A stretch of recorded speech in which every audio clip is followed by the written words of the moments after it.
Bonjour les taureaux, ascendant taureau et tous ceux qui veulent voir un petit tirage à l'attention de ce signe du taureau. Ça me fait très plaisir de vous retrouver. La période est propice aux transformations, aux changements en profondeur, surtout pour le signe du taureau depuis quelques années. Depuis 4 ans, les taureaux ils ont la visite d'Uranus, pour ceux qui font un peu d'astro. Et là, on va voir avec les harmoniques, les 6 cartes du tirage pour le mois de mai, qui est en plus votre mois anniversaire. On va commencer les taureaux avec, pour ce tirage mensuel, l'alphabet blanc. La carte blanche, c'est celle qui est en potentiel, qu'est-ce qui pourrait démarrer ou qu'est-ce qui ne démarre pas encore, mais qu'il serait intéressant de voir. L'alphabet, c'est voir vos priorités, l'importance de la communication et surtout de la communication écrite, tout ce qui est administratif, tout ce qui est la structure, de l'ordre de la structure. Il y a peut-être une nouvelle organisation dans votre vie, les taureaux, à mettre en place. Ça peut être un déménagement, un nouveau statut, un nouvel emploi. Tout change autour de vous, il faut tout remettre en ordre. Ça, c'est l'alphabet blanc. On a donc en deuxième carte le feu qui nous parle de l'action à mener, l'Occident. L'Occident de feu, l'action à accomplir avec l'Occident, c'est tout simplement mettre un terme à quelque chose, aller jusqu'au bout, finir ce qu'il y a à finir, afin que cette nouvelle organisation puisse prendre sa place et que vous puissiez trouver votre place. La question de votre place avec l'alphabet. Surtout si vous êtes un taureau alphabet. La troisième carte, les taureaux, c'est l'empreinte de vent.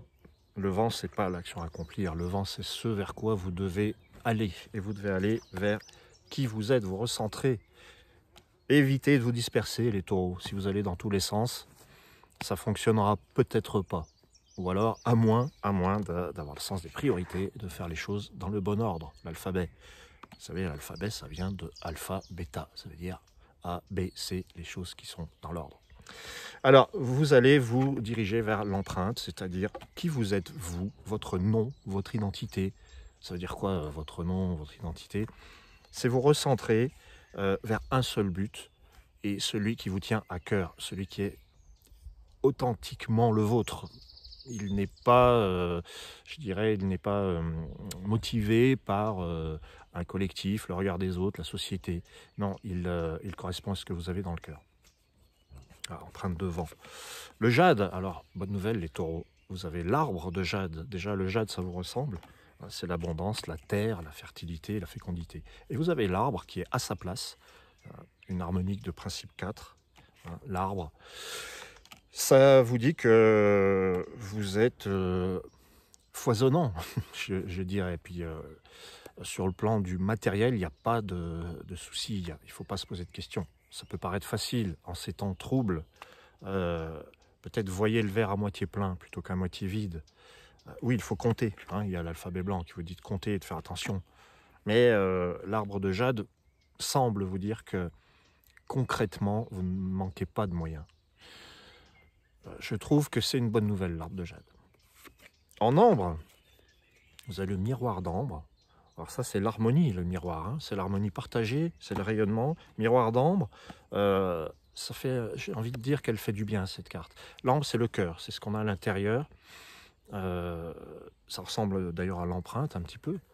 Et quand vous avez le miroir d'ambre, c'est un moi qui est axé sur la recherche de l'harmonie. Peut-être même que vous la trouvez, cette harmonie. C'est l'harmonie intérieure. Écoutez votre harmonie intérieure, parce qu'elle existe, elle est là. Et dans les moments de stress ou dans les moments un peu de panique, je dirais, parce que l'Occident de feu, c'est quand même, ça peut être un petit peu stressant. L'Occident, on dit que c'est la fin des choses, c'est pas toujours simple de quitter quelque chose. Eh bien, l'Occident de feu, ou plutôt le miroir d'ambre, vous dit tranquillisez-vous, vous faites les choses dans l'harmonie, tout va bien se passer. Et donc en 6, en maison 6, l'arc-en-ciel, vous avez l'aura arc-en-ciel. Donc ça, c'est très beau. L'aura, c'est la communication avec la famille, par exemple. L'aura, c'est le rassemblement du collectif. On trouve sa place dans le collectif. L'aura arc-en-ciel, c'est qu'on arrive à avoir un rayonnement qui est perçu par l'extérieur.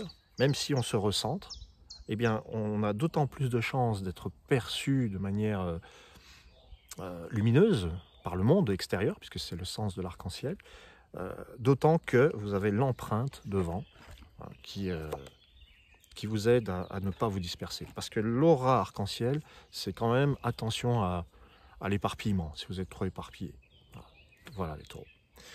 Je vous remercie, je vous invite à aller regarder sur le site les diverses consultations, les audios que je propose, le tirage en croix avec 20 cartes, notamment le thème astro-harmonique qui relie l'astrologie et les harmoniques du cœur. Il y a beaucoup de choses comme ça à découvrir sur le site. Je vous invite à aller y faire un saut et je vous souhaite un magnifique mois de mai et un bon anniversaire si c'est le cas. Ciao, ciao les taureaux.